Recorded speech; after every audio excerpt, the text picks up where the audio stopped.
So hello soldiers, welcome to एजिस पापा। मैं हूँ आपका मेंटर संतोष सर। सो सबसे पहले कैसे हो आप सब बढ़िया? उम्मीद करते हैं सब बढ़िया ही होगी, आप लोग पढ़ भी रहे होंगे और सारी चीजें प्रॉपरली चल रही होंगी। सो बेटा, जैसा कि हम लोग ने अपनी इस कहानी में, इस सेशन में हम लोग ने लास्ट टाइम पे क्या किया था, वो चीजों को कवर किया था। लाइक हम लोग ने देखा था न्यूट्रिशन इन एनिमल। देन उसके बाद हम लोग की जो सेकंड वीडियो थी वो थी आपका न्यूट्रिशन इन सिंपल एनिमल्स, जिसमें हम लोगों ने पैरामीशियम के बारे में, अमीबा के बारे में सारी चीजों को क्या किया था, डिस्कस किया था। ठीक है। सो नाउ उसी सीक्वेंस में, उसी कहानी में थोड़ा सा और आगे बढ़ते हैं और हम लोग चलते हैं अपना ये जो न्यू हमारा सेशन है, जो कि आपका न्यू वीडियो होने वाली है, जो कि आपका न्यूट्रिशन ह्यूमन बींग्स के ऊपर होगी। सो हम इस टॉपिक को क्या करेंगे यहाँ पे बेटा, टोटली डिस्कस करने वाले हैं। ठीक है। We will discuss in this topic कि क्या होता है डाइजेस्टिव सिस्टम, क्या है, या फिर अगर हम लोग बात करें कि ह्यूमन बींग्स में न्यूट्रिशन किस टाइप से होता होगा, तो दिस टाइप की टॉपिक को हम लोग सारे यहाँ पे क्या करेंगे, आज डिस्कस करेंगे। ठीक है। और एक वन मोर थिंग कि क्लास 9 की जो आपकी वीडियो वो कल से आना आपकी शुरू हो जाएंगी। ठीक है। फ्रॉम टुमारो क्लास 9 की फर्स्ट जो सेल एंड वो आपका स्टार्ट हो जाएगा। बट उससे पहले हम आपको कुछ बता दें, ऐसे जितने भी बच्चे होंगे जो क्लास 9 के हैं बेटा, हम लोग ने बेसिक्स ऑफ बायोलॉजी के ऊपर पहले से ही कुछ वीडियोस बना के रखे हुए हैं। ठीक है। तो फर्स्टली आप लोग क्या करो, वहां पे जाओ, उसको वॉच आउट करो, वहां पे जो चीजें हैं उसको आप समझने की कोशिश करो कि व्हाट्स रियल में जो बायो है वो है क्या। ठीक है। या फिर जो बायोलॉजी है उसमें क्या चीजें हम लोग को पढ़नी है। ठीक है। तो वो सारी चीजें आपको प्लेलिस्ट में वो लिस्ट मिल जाएगी, आप वहां पे जाकर देख सकते हो। इफ यू वांट तो I will give the link in the I button. ठीक है। हम आई बटन में आपको लिंक दे देंगे, आप वहां से जाकर के उसको वॉच आउट कर सकते हो। अंडरस्टैंड? ठीक है। चलिए, अच्छा आप देखते हैं यहाँ पे ध्यान से। ठीक है। सो क्या है ह्यूमन में न्यूट्रिशन का प्रोसेस? ठीक है। मतलब ह्यूमन बींग जो होते हैं उनमें न्यूट्रिशन किस तरह से हो सकता है, न्यूट्रिशन किस टाइप का होता है, इन सारी चीजों को हम लोग यहाँ पे क्या करेंगे बेटा, आज डिस्कस करेंगे। So first of all tell me about the nutrition in human beings. कौन से टाइप का होता होगा, ये आपको आंसर पता है क्योंकि ये बहुत बार एक्सप्लेन किया जा चुका है इस पूरे सीजन में अब तक। ठीक है। कि the human beings contain the this type of nutrition. तो वो कौन सा टाइप का न्यूट्रिशन था, जिसको जिसको पता है वो कमेंट बॉक्स में पहले टाइप कर देगा। ठीक है। इस बात को पहले टाइप कर देना, और जिसको जिसको नहीं पता है वो कमेंट बॉक्स चेक करेगा। ठीक है। क्योंकि यही कर सकते हो आप। नहीं तो नहीं करना है तो फिर कमेंट बॉक्स में टाइप करना है। ठीक है। ठीक, सभी को कह रहे हैं बेटा, and everyone just be attentive for this class. ठीक है। बिकॉज इसके बाद हमारे इस टॉपिक में, मतलब न्यूट्रिशन के टॉपिक में अप्रोक्सीमेटली 1 या 2 मोर वीडियोज आएंगी। ठीक है। देन आपका ये जो टॉपिक है न्यूट्रिशन, ये टोटली समअप हो जाएगा, खत्म हो जाएगा। इसके बाद हम लोग सीधा सीधा स्टार्ट करने वाले हैं जो हमारा नेक्स्ट टॉपिक है, that is the respiration of chapter 2। ठीक है। मीन्स कह सकते हैं चैप्टर 1 का जो सेकंड टॉपिक है रेस्पिरेशन, हम लोग उसके बारे में क्या करेंगे, बात करेंगे, डिस्कस करेंगे। अंडरस्टैंड? ओके। ठीक है। तो चलो आ जाते हैं फर्स्ट टॉपिक पे हम लोग विदाउट टाइम वेस्ट किए हुए। ठीक। तो स्टार्ट करते हैं एक छोटे से इंट्रो के बाद, जो भी इंट्रो आप लोगों ने देखा ही होगा। So let's start.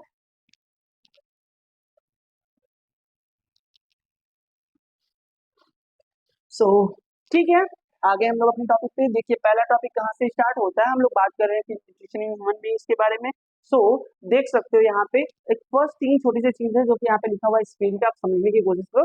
देखो, in the complex multi cellular animals, means इससे पहले हम लोग ने ना इन यूनिसेलुलर ऑर्गेनिज्म के बारे में बात की, हम लोग ने अमीबा के बारे में समझा।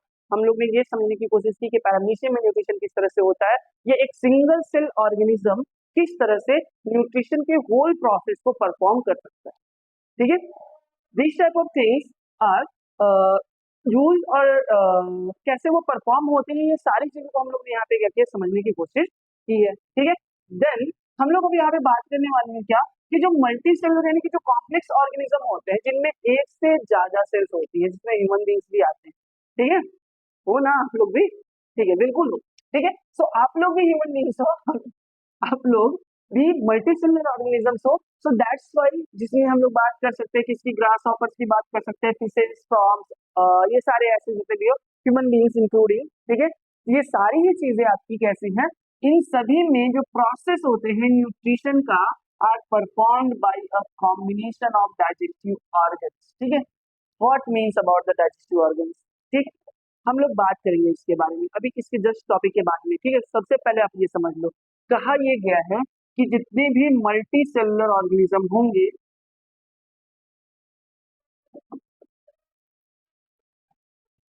जितने भी मल्टी सेलुलर ऑर्गेनिज्म होंगे, उन सभी में जो डाइजेशन का प्रोसेस है, जो न्यूट्रिशन का प्रोसेस है, वो अकेला एक सेल परफॉर्म नहीं कर सकता, एक सेल परफॉर्म नहीं कर सकता। अगर उसको ये पूरा न्यूट्रिशन परफॉर्म करना है, तो उसमें एक कॉम्बिनेशन ऑफ डाइजेस्टिव ऑर्गन की रिक्वायरमेंट होगी, ठीक है। इसकी पूरा एक ऑर्गन होंगे, उसमें ढेर सारे ऑर्गन्स मिलकर के अलग अलग फंक्शन परफॉर्म करेंगे, and then process of nutrition is going on, ठीक है। तभी वो परफॉर्म हो सकता है, अदरवाइज वो परफॉर्म नहीं हो सकता, ठीक है। जैसे मैं आप समझने की कोशिश करिए यहाँ पे, we are going to talk about the digestive organs, ठीक है। सबसे पहले अगर हमको डाइजेस्टिव ऑर्गन समझना है, तो हम लोग को ये समझना होगा what mean about the organ, ठीक है। शायद आप लोगों ने पढ़ा होगा द लेवल ऑफ ऑर्गेनाइजेशन, ठीक है, बट हम यहाँ पे फिर से एक चीज आपको एक्सप्लेन कर दें कि देखो, हम लोग ने ये चीजें क्लास 9th में पढ़ रखी है, व्हाट इज द सेल। अभी ये बताओ कितने लोगों को याद है what is the cell, class 9 की चीज है जो आप लोग ने शायद क्लास 9 से पढ़ रखा होगा, ठीक है। पहला चैप्टर बायो का ही है, जो आपका 5th chapter according to NCERT, ठीक है, जिसमें आप लोगों ने पढ़ा होगा the fundamental unit of life is called cell, ठीक है। सो सिंपल सी चीज है कि ये आपका एक सेल है। ये सेल किन चीजों से मिलकर बना होगा, तो हम कह सकते हैं ये किन से मिलकर बना हुआ है, ढेर सारे मॉलिक्यूल से मिलकर बना हुआ है, मतलब ढेर सारे ऐसे मॉलिक्यूल, ढेर सारे कंपाउंड्स, ढेर सारे सेल ऑर्गेनाइज जब आपस में आकर के क्या हुए होंगे, ज्वाइन हुए होंगे, और एक पूरा मतलब एक लिविंग सिस्टम का फॉर्मेशन किया होगा, so that system is called the cell. उसी सिस्टम को हम लोग ने क्या कहा, सेल कहा, कोशिका कहा, ठीक है। अब ये कहा गया है कि जब एक से ज्यादा सेल्स आपस में जुड़ती हैं और एक स्पेसिफिक फंक्शन परफॉर्म करती हैं, ठीक है, एक से ज्यादा सेल एक साथ में प्रेजेंट हो और एक स्पेसिफिक फंक्शन परफॉर्म करे, तो that type of system is called the tissue. Chapter 2 bio, class 9, ठीक है। अपने यहाँ पे भी पढ़ा हुआ टिश्यू भी। देन टिश्यू जो होता है, जब ढेर सारे टिश्यू आपस में मिलते हैं, अलग अलग टाइप के टिश्यू मीन्स हम लोग कह सकते हैं स्क्वामस हो गया, एपिथेलियल हो गया, ठीक है। उसके बाद हम लोग बात करें क्या, कनेक्टिव फ्लूइड कनेक्टिव टिश्यूज हो गए, ठीक है, आपके टेंडॉन्स हो गए, लिगामेंट्स हो गए, कार्टिलेजेस हो गए, ठीक है, जो भी हैं आपके, वो सारे टिश्यूज जब आपस में मिक्स होते हैं, तो वो मिक्स होने के बाद में किसका फॉर्मेशन करते हैं, एक ऑर्गन का फॉर्मेशन करते हैं। This is the increasing level of organisation, ठीक है। सेल बना, सबसे पहले कहीं से कोई सेल आई, मतलब एक एटम आया, एटम के अंदर क्या हुआ कि वो 2 या 3 एटम आपस में जुड़े, थोड़ा सा बड़ा हुआ, ठीक है, सेल बना। सॉरी, क्या हुआ कि सबसे पहले सॉरी क्या हुआ कि सबसे पहले कहीं से एक एटम आया, उस एटम में क्या हुआ कि एक आध दो और एटम आकर के जुड़ गए उस एटम से, ठीक है। जैसे ही 2 और एटम जुड़े, तो उसमें क्या हो गया, एक मॉलिक्यूल का फॉर्मेशन हुआ, ढेर सारे ऐसे मॉलिक्यूल्स आकर के एक ऑर्गेनाइजेशन का फॉर्मेशन किए, ठीक है, एक लिविंग ऑर्गेनाइजेशन का फॉर्मेशन किए, जिसको हम लोग ने क्या कहा, सेल कहा। जब ढेर सारे सेल आपस में आकर के ज्वाइंट हो जाते हैं और एक स्पेसिफिक फंक्शन, एक सिमिलर फंक्शन परफॉर्म करने लगते हैं, तब हम उसको क्या कहते हैं, टिश्यू कहते हैं। देन टिश्यू जो होते हैं, अलग अलग टाइप के टिश्यू आपस में जब ज्वाइंट होते हैं और किसी एक अंग का निर्माण करते हैं, किसी एक ऑर्गन का निर्माण करते हैं, ठीक है, that organ should be perform a specific work. ये जो ऑर्गन है, ये जो ऑर्गन है, ये हो सकता है एक कोई स्पेसिफिक, कोई विशिष्ट कार्य करे, ठीक है, कोई स्पेशल वर्क करता हो, ये कोई स्पेशल वर्क करता हो, ठीक है। बट ये एक स्पेशल वर्क कर सकता है, लाइक अगर हम लोग बात करें तो पूरे डाइजेस्टिव सिस्टम में, ह्यूमन डाइजेस्टिव सिस्टम में, इतना तो आपको पता ही होगा कि mouth is also organ for the human beings, ठीक है। माउथ एक अंग है, और इस अंग से हम लोग केवल क्या कर सकते हैं, फूड को क्रश करके, चबा करके उसको निगल सकते हैं, बस इतना ही कर सकते हैं। आप ये चाहो कि हम टोटल फूड का डाइजेशन यही माउथ में कर ले, तो that is not possible. Means mouth को और भी अदर ऑर्गेनिज्म की रिक्वायरमेंट, सॉरी, माउथ को अदर भी ऑर्गन्स की रिक्वायरमेंट होगी, कुछ अन्य ऑर्गन भी के साथ जुड़ेंगे, तभी जाकर के वो क्या करेंगे, एक स्पेसिफिक वर्क परफॉर्म कर पाएंगे। मीन सिंपल सी चीज है कि जब ढेर सारे ऑर्गन मिलते हैं अपने अपने फंक्शन को लेकर के और कोई एक फंक्शन परफॉर्म करते हैं, किसी एक स्पेसिफिक फंक्शन को परफॉर्म करते हैं, so that type of things is called the organ system. Understand? Organ system क्या है? ऑर्गन सिस्टम ढेर सारे मिलते हैं तो किसका फॉर्मेशन हो जाता है? एक ऑर्गेनिज्म का फॉर्मेशन हो जाता है, एक ऑर्गेनाइजेशन का फॉर्मेशन हो जाता है, एक जीव का फॉर्मेशन हो जाता है। ठीक है? ढेर सारे ऑर्गन सिस्टम मीन्स क्या हो गए? जैसे रेस्पिरेटरी सिस्टम हो गया, जैसे आपका रिप्रोडक्टिव सिस्टम हो गया, डाइजेस्टिव सिस्टम हो गया, नर्वस सिस्टम हो गया, हार्मोनल सिस्टम हो गया, इंडोक्राइन सिस्टम हो गया, ठीक है, एक्सोक्राइन सिस्टम हो गया आपका। ये सारे सिस्टम जो हैं ये अलग अलग हैं, but they are perform specific work by the combination of organs. ठीक है, और तब हम लोग कह सकते हैं ये क्या है आपके एक तरह से पूरा एक ऑर्गेनाइजेशन को बना रहे हैं, एक ऑर्गेनिज्म को बना रहे हैं, और तब जाकर के हम लोग यहाँ पे उसी की बात करें ना, ऑर्गन सिस्टम की बात किया हम लोगों ने यहाँ पे। देखो डाइजेस्टिव ऑर्गन्स, ऑर्गन्स की बात की जा रही है, नॉट अ ऑर्गन, एक ऑर्गन की बात नहीं कही है, ऑर्गन्स की बात की गई। और इसमें आपके ढेर सारे ऑर्गन्स है, लाइक इसमें आपका स्टमक है एक ऑर्गन, लाइक इसमें आपका स्मॉल इंटेस्टाइन है दूसरा ऑर्गन, लाइक इसमें आपका लार्ज इंटेस्टाइन है तीसरा ऑर्गन। मतलब यहाँ पे अलग अलग ऑर्गन मिलकर के परफॉर्म तो करें डाइजेशन ही, उसमें तो कोई डिफरेंस है नहीं। ठीक है, क्लियर? चलो आगे। Now I think all of you understand the level of organisation. अब आपसे कोई पूछे कि बताओ टिश्यू क्या है? Tissue is a combination of cell which perform a similar work। आपसे पूछे कोई ऑर्गन क्या है? Organ is a combination of tissue which perform a specific work। ठीक है, इज क्या है वो? ऑर्गन हो गया। ऑर्गन सिस्टम क्या है? A group of organs which perform a specific work is called the organ system। ठीक है, how many organ systems are present in your body? So different ढेर सारे organ system are present in our body, approximately 11 to 12 or 13 आपके total क्या कह सकते हैं आपका मतलब सिस्टम्स प्रेजेंट होते हैं हमारी बॉडी के अंदर। ठीक है, जैसे आगे समझो। यहाँ पे हम लोग ने बात किया कि वो डिफरेंट टाइप के जो डाइजेस्टिव सिस्टम हैं, ठीक है, वो जो डाइजेस्टिव ऑर्गन्स हैं या डाइजेस्टिव सिस्टम की हम लोग बात करें, ठीक है, so the various organ of the human digestive system, मतलब वो सभी ऑर्गन जो एक ह्यूमन डाइजेस्टिव सिस्टम में पाए जाते हैं उनका सीक्वेंस कुछ इस टाइप से है। ठीक है, वो कुछ इस टाइप से उनका सिस्टम यहाँ पे दिखाई पड़ रहा है। ठीक है, जिसमें सबसे पहला है आपका माउथ, ठीक है, second one is the oesophagus, third one यहाँ पे होना चाहिए आपका बेटा, थर्ड वन होगा स्टमक,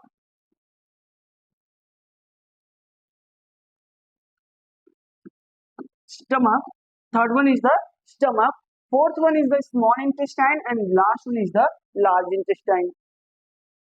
यहाँ पे थर्ड वन इज मिसिंग था तो स्टमक आप लिख सकते हो यहाँ पे। ठीक है, थर्ड वन जो था वो आपका स्टमक होगा and last one is the small intestine.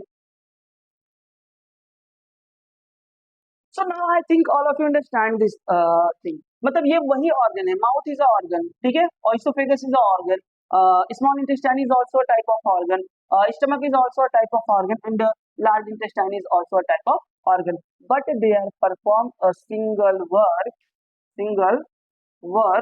क्या कहते हैं उसको?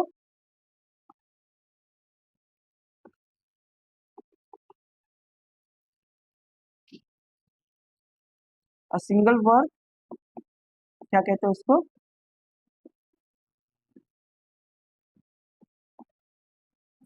डाइजेशन। ठीक है, तो अगर ये सभी मिल करके एक सिंगल वर्क परफॉर्म करे, अलग अलग ऑर्गन मिल करके एक सिंगल वर्क परफॉर्म कर रहे हैं और उस सिंगल वर्क को हम लोग ने क्या कहा? Digestion. That's why they are formed a system. ये क्या बना रहे हैं? एक सिस्टम का फॉर्मेशन कर रहे हैं। ठीक है, जैसे एग्जांपल समझो, मान लो हम लोग कहते हैं कि स्कूल में पूरा एक सिस्टम वर्क कर रहा है, ठीक है, कोचिंग में पूरा सिस्टम वर्क कर रहा है। सिस्टम मतलब कि उसमें प्रिंसिपल होंगे, वाइस प्रिंसिपल होंगे, ठीक है, टीचर्स होंगे, सभी टीचर्स मिल करके। अब ये ऐसा तो है नहीं कि अपना स्पेसिफिक टीचर अलग अलग काम करें। एक टीचर है जो कि मतलब कुछ अलग सिखा रहे, कुछ दूसरा सिखा रहे, कुछ दूसरा सिखा रहे, ऐसा नहीं होता ना। सभी टीचर्स मिल करके बस ये चाहते हैं कि जो बच्चा है, जो मतलब बेबी है, उसका होलिस्टिक डेवलपमेंट हो, उसका संपूर्ण विकास हो, उसका सर्वांगीण विकास हो, हर क्षेत्र में वो विकास करे। सभी मिलकर के बस उनका एक एम होता है कि बच्चा जो है वो क्या करे? डेवलप करे। ठीक है, बट हम लोग वही बात करें कि they are making them a system. उसी तरह से अलग अलग ऑर्गन्स मिलकर के जब क्या करेंगे, एक फंक्शन परफॉर्म करेंगे, तो उसको हम लोग क्या कहेंगे, एक सिस्टम कहते हैं। ठीक है, I think understand this type of thing, आपने ये सारी चीजें समझ लिया होगा। ठीक है ना, अब हम लोग थोड़ा सा और आगे चलते हैं। देखो क्या होता है ना कि जो आपके ऑर्गन्स होते हैं उसमें कुछ ग्लैंड्स भी प्रेजेंट होती है। अगर हम लोग बात करें कि बस ऑर्गन ही सारे वर्क परफॉर्म कर लेते हैं, तो नहीं। हमारे बॉडी के अंदर आप लोगों ने जब क्लास 9th में रहा होगा, तो वहां पे आप लोगों ने पढ़ा होगा कि कुछ ग्लैंड्स भी प्रेजेंट है, और उन ग्लैंड्स को हम लोग इंडोक्राइन ग्लैंड्स या एक्सोक्राइन ग्लैंड्स कहते हैं। ठीक है, अब यहाँ पे जो ग्लैंड्स होती हैं वो कुछ सिक्रीशन होता है, उनके अंदर कुछ एंजाइम भरा होता है, या कुछ हार्मोन्स भरे होते हैं। ठीक है, ऐसे पाउच लाइक स्ट्रक्चर होंगे, उन पाउच लाइक स्ट्रक्चर के अंदर क्या भरा होगा, कुछ एंजाइम्स या हार्मोन्स भरे होंगे, एंजाइम्स या हार्मोन्स भरे होंगे। ठीक है, अब ये जो एंजाइम्स या हार्मोन्स हैं, इन ये क्या करते हैं, अपने अंदर का जो एंजाइम या हार्मोन है, ठीक है, सॉरी, इनको, ये जो पाउच लाइक स्ट्रक्चर है, इनको हम लोग क्या कहते हैं, ग्लैंड कहते हैं, ग्लैंड्स कहेंगे। ठीक है, एक होगा तो ग्लैंड, प्लूरल होगा तो ग्लैंड्स कहते हैं। ठीक है, अब ये जो ग्लैंड्स है, इनके अंदर जो भी चीजें होंगी, ये क्या करते हैं, सिक्रीट करते हैं into the digestive system, blood, other places पे ये क्या करते हैं, इनका सिक्रीशन करते हैं, जिससे हमारे बॉडी के जो इंडोक्राइन सिस्टम या एक्सोक्राइन सिस्टम है, या हार्मोनल सिस्टम की बात करें हम लोग, तो वो पूरा आपका क्या होता है, चलता है या रेगुलेट होता है। बात करेंगे इसको बेटा, हम लोग इसको एकदम डीपली पढ़ेंगे चैप्टर 2 में, when we are going to discuss about the control in coordination animal और प्लांट। ठीक है, चैप्टर 2, दूसरा चैप्टर कंट्रोल एंड कोऑर्डिनेशन जब पढ़ेंगे, तो वहां पे ये सारी चीजों को हम डिस्कस करेंगे, एकदम डीपली डिस्कस करेंगे, और बहुत ही अच्छे से बताएंगे आपको। ठीक है, बस टेंशन मत लीजिए, सारी चीजों को ध्यान से समझते हुए चलिए, कुछ नहीं छूटने वाला है, 100% आएंगे आपको। अगर आप प्रैक्टिस करोगे तो बायो में 100%, 30 में से 30 लाना है, एक क्वेश्चन नहीं छूटना चाहिए। कोई एक ही बात नहीं कर सकते, केमिस्ट्री भी बता सकते हैं हम, केमिस्ट्री का भी एज अ चैलेंज दे सकते हैं, 25 आउट ऑफ 25। बायो में 30 में से 30 लाना है, 30 आउट ऑफ 30। ठीक है, और ये लाना है, अगर आप ढंग से पढ़ोगे तो कोई नहीं छीन सकता आपसे ये पोजीशन। देखो, सो देखो, the glands which are associated with the digestive system, मतलब वो ग्लैंड्स जो डाइजेस्टिव सिस्टम से अटैच्ड होती हैं, ठीक है, या जुड़ी होती हैं, वो कौन कौन सी हैं, तो सबसे पहले है आपका सलाइवरी ग्लैंड। सलाइवरी ग्लैंड मतलब लार ग्रंथियां होती है जो आपके माउथ में प्रेजेंट होती है, यहाँ पे अप्रोक्सीमेटली 3 पेयर्स प्रेजेंट होती हैं, या हम लोग कह सकते हैं वो कितने होते हैं, 6 होते हैं। ठीक है, सो दे आर द क्या है, ये आपके स्लैविक ग्लैंड्स हो गए। नेक्स्ट थिंग अगर हम लोग बात करें तो दिस इज द लीवर। ठीक है, लीवर जो है वो कोई ग्लैंड नहीं है, this is an organ, but it secrete the bile juice. ठीक है, वो क्या सिक्रीट करता है, बाइल जूस को सिक्रीट करता है, और जो बाइल जूस सिक्रीट होता है तो वो गाल ब्लैडर में आकर के, पित्ताशय में आकर के स्टोर हो जाता है, देन वहां से वो क्या होता है, सिक्रीट होता है। बट रियल में अगर देखा जाए तो बाइल जूस का सिक्रीशन,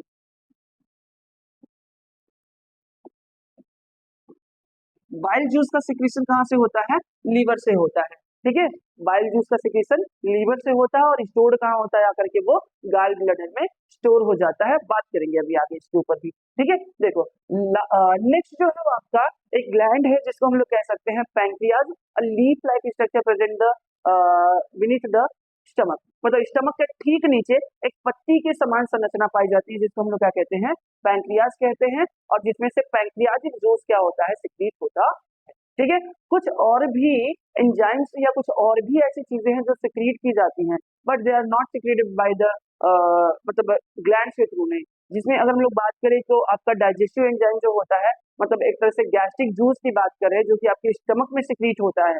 ठीक है, लेकिन वो किसी ग्लैंड के थ्रू नहीं सिक्रीट होता, वो गॉबलेट सेल्स होती हैं, मतलब कुछ सेल होती हैं जो गॉबलेट सेल है, उनके थ्रू क्या होता है, उसका सिक्रीशन होता है। ठीक है, चलो देखो आगे, all the digestive organs and digestive glands together called alimentary canal। देखो यहाँ पे ये बहुत ही इंपॉर्टेंट, मोस्ट इंपॉर्टेंट ये लाइन है। ठीक है, very very I M B,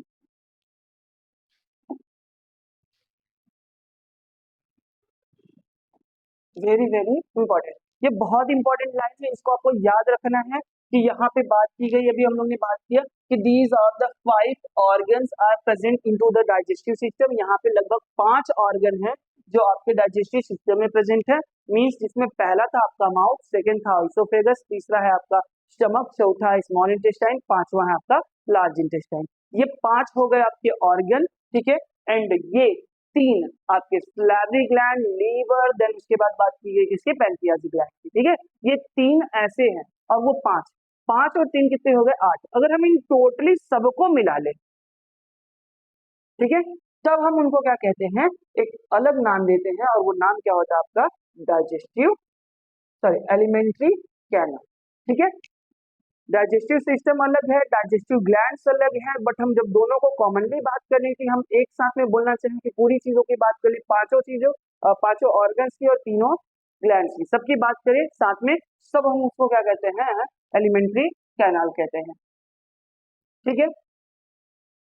तब उसको हम क्या कहते हैं, एलिमेंट्री कैनाल कहते हैं, ठीक है। चलिए देखिए आगे, what about the NCERT says, मतलब अब एनसीईआरटी क्या कहना चाहती है इन चीजों के ऊपर, तो हम इसकी बात करेंगे। देखो, द एलिमेंट्री कैनाल, एनसीईआरटी ने ये नहीं बताया कि एलिमेंट्री कैनाल किसको कहा जाता है, बट एनसीईआरटी कह रही है कि एलिमेंट्री कैनाल के बारे में बात की जा रही है। और यहाँ पे एलिमेंट्री कैनाल कहते ही आपके दिमाग में तुरंत ये होना चाहिए, ठीक है बच्चा, तुरंत आपके दिमाग में ये आना चाहिए कि किसकी बात की जा रही है, digestive system plus digestive gland, ठीक है।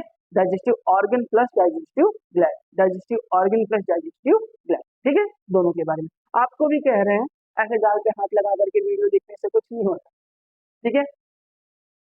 Tightly straight, sit straight and full enthusiasm के साथ में आपको करना है, यहाँ पे मतलब पूरे उत्साह के साथ में सीखना है, ठीक है। बोरिंग तो नहीं हो रहा, चलो ठीक है, थोड़ा सा बस 5 मिनट और, ठीक है।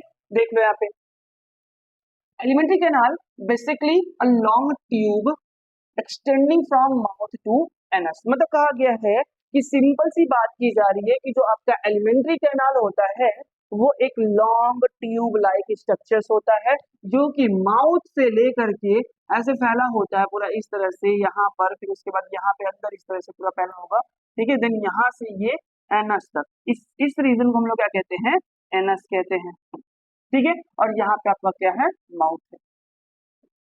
तो ये पूरा आपके माउथ से लेकर के एनस तक ये क्या होता है, फैला होता है, a long tube like structure which is called the alimentary canal, ठीक है।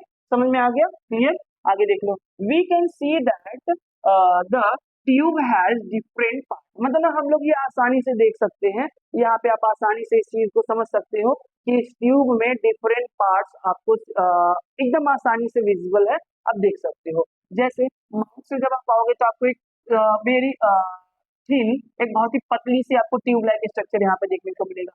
जैसे ही आप थोड़ा सा आगे आओगे तो ये काफी ज्यादा चौड़ा हो जा रहा है, इस तरह से वाइडर हो जा रहा है, देखो फैल जा रहा है पूरा ना, ठीक है। जब थोड़ा सा आप आगे जाओगे तो ये बहुत ज्यादा पतला हो जा रहा है और बहुत हाईली कोऑर्डिनेटेड है। फिर अब और आगे जा रहा है तो ये कितना हो जा रहा है, पतला पतला इस तरह से होता जा रहा है, ठीक है। और ये स्मॉलर होता जा रहा है ना, तो मीन्स ये कि मतलब ये काफी ज्यादा वाइड हो गया है और फिर आगे जाकर के एक ओपनिंग है जिसको एनस कहते हैं, वहां से वो बाहर की तरफ ओपन हो जाएगा, ठीक है। मीन्स कहा गया कि यहाँ पर हमने देखा कि हम लोग आसानी से उन सभी पार्ट्स में जो ट्यूब है, एलिमेंट्री कैनाल है, उसके हर पार्ट को हम लोग आसानी से देख सकते हैं या समझ सकते हैं। Various organ regions are specialised to perform a different function, ठीक है। मतलब यहाँ पे हमने कहा ना कि जो एलिमेंट्री कैनाल है, this is not a single alimentary canal, this is made by the different type of organ, मतलब ये एक टाइप से बना हुआ एक कॉन्टिन्यूअस ट्यूब नहीं है, लगातार बना हुआ एक ट्यूब जैसा स्ट्रक्चर नहीं है, इसमें डिफरेंट टाइप के ऑर्गन है, ठीक है, अलग अलग ऑर्गन, वो पांचों ऑर्गन, माउथ हो गया, ऑसोफेगस हो गया, स्मॉल स्टमक हो गया, ठीक है,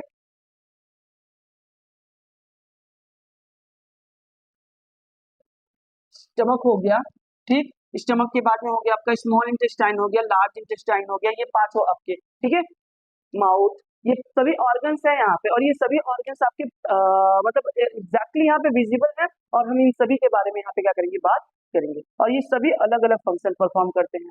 चलो थोड़ा सा और आगे देखते हैं एलिमेंट्री कैनाल के बारे में। The alimentary canal which runs from the mouth to the anus is about 9 metre long tube like structure. मतलब हम लोग देख सकते हैं कि जो आपका एलिमेंट्री कैनाल है वो अप्रोक्सीमेटली 9 मीटर लॉन्ग होता है, माउथ से लेकर के एनस तक। ठीक है, 9 मीटर कहाँ तक अप्रोक्सीमेटली अगर देखा जाए तो जिसमें 6 टू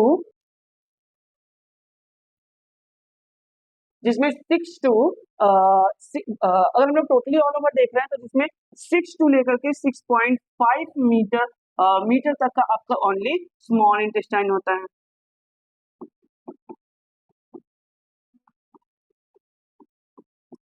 ओनली स्मॉल इंटेस्टाइन होता है, कितना 6 टू लेकर के 6.5 मीटर तक का स्मॉल इंटेस्टाइन इसमें प्रेजेंट होता है। ठीक है, बाकी जो बचता है आपका अप्रोक्सीमेटली 3 मीटर की अगर हम लोग बात करें तो वो आपके बाकी जो ऑर्गन्स थे वो हो जाएंगे, जिसमें आपका लार्ज इंटेस्टाइन आ जाएगा बच्चा, जिसमें आपका मतलब स्टमक आ जाएगा, जिसमें आपका इसोफेगस आ जाएगा, जिसमें आपका माउथ आ जाएगा एंड एनस भी आ जाएगा। ठीक है, स्मॉल इंटेस्टाइन सबसे लेंदी है और सबसे बड़ा। ठीक है, अब देखो आगे, the duct of various gland opening into the alimentary canal and pore. मतलब कहा गया ना कि कुछ ऐसे डक्ट्स बने हुए हैं, ट्यूब लाइक स्ट्रक्चर बने हुए हैं, जैसे कि ये हम कह रहे हैं कि एलिमेंट्री कैनाल है और यहाँ पे बगल में सब ऐसे ग्लैंड्स लगी हुई हैं। ठीक है, अब ये ग्लैंड ऐसे डक्ट के थ्रू अपने पूरे सिक्रीशन को इस एलिमेंट्री कैनाल में इस तरह से क्या करती है, रिलीज करती है। ठीक है, इस तरह से यहाँ पे रिलीज कर देते हो, पूरे सिक्रीशन को इसमें उड़ेल देती है। The secretion of digestive juice into the alimentary canal. मतलब और इसी को हम लोग क्या कहते हैं कि जो डाइजेस्टिव जूस है उनका सिक्रीशन कहाँ हो रहा है, एलिमेंट्री कैनाल में हो रहा है। ठीक है, सो नाउ उम्मीद करते हैं कि आज की जो वीडियो है ये काफी लंबी नहीं है, बहुत शॉर्ट वीडियो है, बट आप पढ़ सकते हैं इसको। ठीक है, सो नेक्स्ट टॉपिक पे हम लोग एलिमेंट्री कैनाल के बारे में एक एक पार्ट को हम लोग समझने की कोशिश करेंगे, हर एक ग्लैंड को, हर एक ऑर्गन को समझने की कोशिश करेंगे, उनको डिफाइन करेंगे, डायग्राम भी बनाएंगे पूरा। ठीक है, प्रॉपर एक डायग्राम होगा जो हम लोग बनाएंगे इसके बारे में, ह्यूमन के बारे में। ठीक है, और उम्मीद करते हैं वीडियो अच्छी लगी होगी, समझ में आई होगी, और अगर अच्छा लगा हो तो लाइक कीजिए। ठीक है, औरों के साथ भी सब्सक्राइब कीजिए बच्चा। ठीक है, और मिलते हैं नेक्स्ट वीडियो में, तब तक के लिए बाय बाय।